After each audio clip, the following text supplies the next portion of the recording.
दोस्तों, क्या आपको भी ऐसा लगता है कि आपकी लाइफ में सब कुछ खत्म हो गया है? कोई रास्ता आपको नहीं दिख रहा है?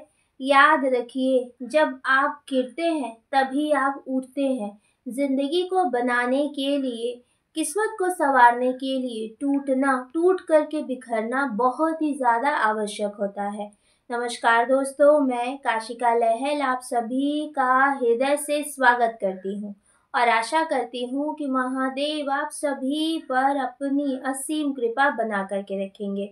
दोस्तों, मनीष नाम का एक लड़का रहता है और वो बहुत ही ज़्यादा हैरान परेशान रहता है। वो एक रेलवे ट्रैक पर बैठा रहता है, बहुत निराश रहता है। उसे देख करके ऐसा लग रहा होता है कि जैसे कि उसके जीवन में अनगिनत परेशानियां हो, अनगिनत मुश्किलें हो। अब मनीष के जीवन में क्या मुश्किलें थी, क्या परेशानियां थी, किस वजह से वो इतना निराश था, इसके लिए तो आप सभी को इस कहानी को अंत तक सुनना पड़ेगा।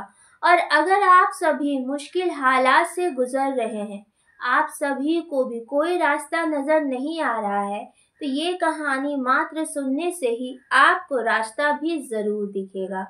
दोस्तों, मनीष को एक वृद्ध व्यक्ति बहुत दूर से ऑब्जर्व कर रहा था। वो समझ रहा था कि इस वक्त मनीष बहुत बुरे हालात से और बहुत बुरी परिस्थिति से गुजर रहा है। वो मनीष के पास जा करके बैठ जाते हैं और उससे पूछते हैं कि क्या हुआ बेटा, तुम परेशान हो, कोई समस्या है? तो मनीष उस वृद्ध व्यक्ति को देख करके हैरान हो जाता है। फिर वो उससे कहता है कि अब मेरी ज़िंदगी का कोई मकसद नहीं रह गया है, जीने की कोई वजह ही नहीं है मेरे पास, सब कुछ खत्म हो गया, मेरे पास कुछ भी नहीं बचा। वो वृद्ध व्यक्ति मनीष से पूछते हैं कि ऐसा क्या हुआ जो तुम इतने ज़्यादा हारे हुए हो। मनीष उसे बताता है कि दरअसल मैंने एक नौकरी ज्वाइन की थी और मात्र 6 महीने के अंदर ही मेरी नौकरी चली गई। चलो, जिस तरह से मैं इस दर्द से उभरा ही था कि मैंने किसी तरह से एक बिजनेस स्टार्ट किया और 1 साल के अंदर मेरा बिजनेस पूरी तरह से फ्लॉप हो गया। मैं वापस से टूट गया। उसके बाद इस चीज़ से अभी मैं उभर ही रहा था कि एक एक्सीडेंट में मेरे माता पिता का देहांत हो गया। अब मेरे पास कुछ नहीं बचा, मैं किसी लायक नहीं हूँ। मेरी किस्मत इतनी ज़्यादा खराब है कि मैं बयां नहीं कर सकता। मैं बिल्कुल अकेला हो गया हूँ, ना मेरे पास करियर है और ना ही मेरे पास फैमिली है।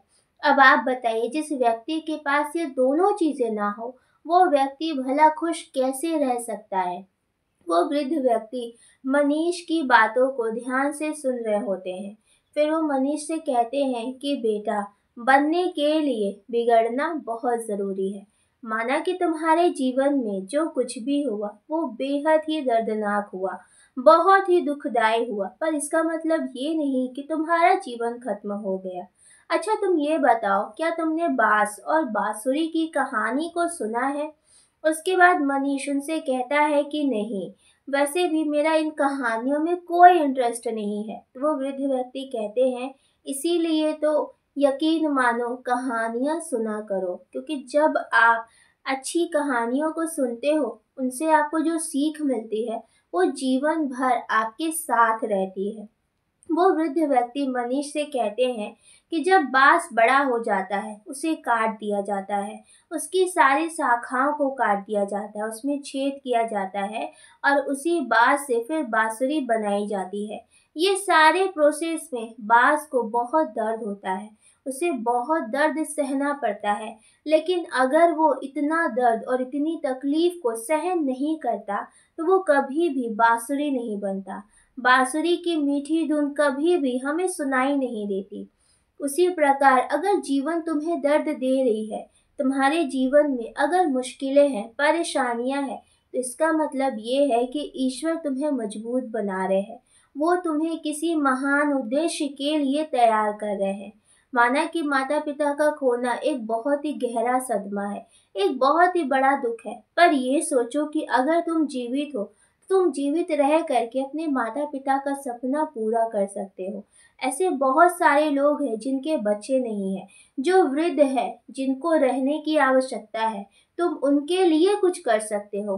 इसीलिए निराश मत हो, वापस से कोशिश करो, फिर देखो किस तरह से तुम्हारा आज और तुम्हारा आने वाला कल बदल जाता है।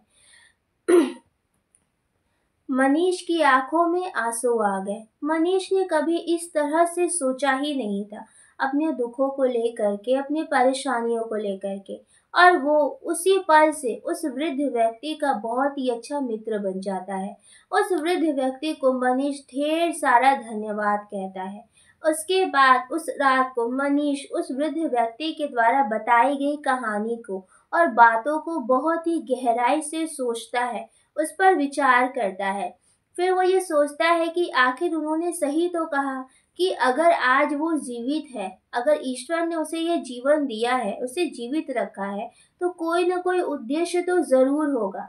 उसके बाद वो अपने बिजनेस को वापस से शुरू करने की कोशिश करता है, पर इस बार वो बहुत ही समझदारी से काम करता है। वो एक एक स्टेप को फूंक फूंक कर लेता है, किसी भी गलती की कोई गुंजाइश नहीं छोड़ता है। वो बहुत ही मेहनत से स्टडी करता है कि पिछली बार जब उसने बिजनेस स्टार्ट किया था तो उसे कौन कौन सी मुश्किलों का सामना करना पड़ा था। इसीलिए वो इस बार बहुत ज़्यादा अवेयर रहता है कि इस बार जब वो बिजनेस करे तो वो अपने द्वारा की हुई पुरानी गलतियों को वापस से रिपीट ना करे। और मनीष ऐसा ही करता है। वो बहुत मेहनत से मात्र 1 साल के अंदर अपना अच्छा खासा बिजनेस इस्टेब्लिश कर लेता है। उसका बिजनेस लगभग 1 करोड़ का turnover with in a year देने लगता है। इसके बाद मनीष अपने माता पिता की याद में एक वृद्धा आश्रम खुलवाता है, जहाँ वो एक माता पिता के प्यार के लिए तरस रहा था। वहाँ उसके पास अब ढेर सारे पेरेंट्स थे जो उसे बेइंतहा प्यार करते थे। दोस्तों, मनीष की कहानी हमें क्या बताती है? मनीष की कहानी से ये बात तो साफ है कि मुश्किलें और परेशानियां हम सभी के लाइफ में है। हम सभी के लाइफ में अलग अलग लेवल की मुश्किलें हैं, अलग अलग लेवल की परेशानियां हैं। किसी के लाइफ में कम है तो किसी की लाइफ में ज़्यादा है। जो जितना बर्दाश्त कर सकता है, जो जितना उस चीज़ को सह सकता है, उस चीज़ से उभर सकता है, ईश्वर ने उसको उतना ही दिया है। अब मुश्किलें और परेशानियां हैं तो उनका हल भी है। इसीलिए मुश्किलों पर नहीं बल्कि समाधान पर फोकस करो। सोचो कि आप ऐसा क्या कर सकते हो जिससे आप अपने लाइफ के हालात को और परिस्थितियों को बदल सकते हो। अगर सिर्फ अपने दुखों और परेशानियों के बारे में सोच सोच करके रोते रहोगे, निराश रहोगे, तो इसका कोई रिजल्ट नहीं निकलेगा। सिर्फ आपकी हेल्थ खराब होगी, परिवार वाले परेशान होंगे, आप परेशान होंगे। कोई भी मुश्किल हो, कोई भी परेशानी हो, हर मुश्किल और हर परेशानी का समाधान होता ही है। इसीलिए समाधान पर ध्यान दीजिए। कोई न कोई समाधान आपको ज़रूर मिलेगा। और हो सकता है कि इन मुश्किल हालातों में, इन चैलेंजेस ने आपको जो सीख दी है, आपको इतना मजबूत बना दिया है कि आप अब इतना कुछ कर जाओ अपनी लाइफ में जो शायद आप पहले कभी नहीं कर पाते। देखिए, अगर मुश्किल और परेशानियां आपके लाइफ में नहीं आएंगी तो आपको एक रियलिटी चेक लाइफ का कभी नहीं मिलेगा। आप अपनी लाइफ की रियलिटी कभी नहीं जान पाओगे कि वास्तव में लाइफ को जीते कैसे हैं, सरवाइव कैसे करते हैं, स्ट्रगल कैसे करते हैं। ईश्वर आपको वही सिखाते हैं। इसीलिए अगर मुश्किलें हैं, परेशानियां हैं, समाधान भी हैं। और वो मुश्किलें, वो परेशानियां आपको आपके आने वाले लाइफ के लिए, आने वाले अच्छे दिनों के लिए प्रिपेयर कर रही हैं। इसीलिए अपनी समस्या पर नहीं बल्कि समाधान पर फोकस करो। हार मत मानो, गिव अप मत करो, कोई ना कोई रास्ता ज़रूर निकल जाएगा। जिस तरह से यहाँ पर मनीष के जीवन का रास्ता निकल गया, उसको उसके जीवन का उद्देश्य मिल गया, उसका ड्रीम मिल गया, आपको भी ज़रूर मिल जाएगा। डोंट गिव अप मत करिए, हार मत मानिए। और याद रखिए, आपके लिए आपकी लाइफ से ज़्यादा इम्पोर्टेंट कुछ नहीं होना चाहिए। अगर ईश्वर ने आपको ये लाइफ दी है, ये ज़िंदगी दी है, तो उसकी वैल्यू करिए। उसको ऐसे ही एवे ही वेस्ट मत करिए, उसका सही यूज़ करिए, सही इस्तेमाल करिए। मुझे विश्वास है दोस्तों कि आप सभी मेरी हर एक बात से ज़रूर सहमत होंगे और ये कहानी भी आप सभी को ज़रूर पसंद आई होगी।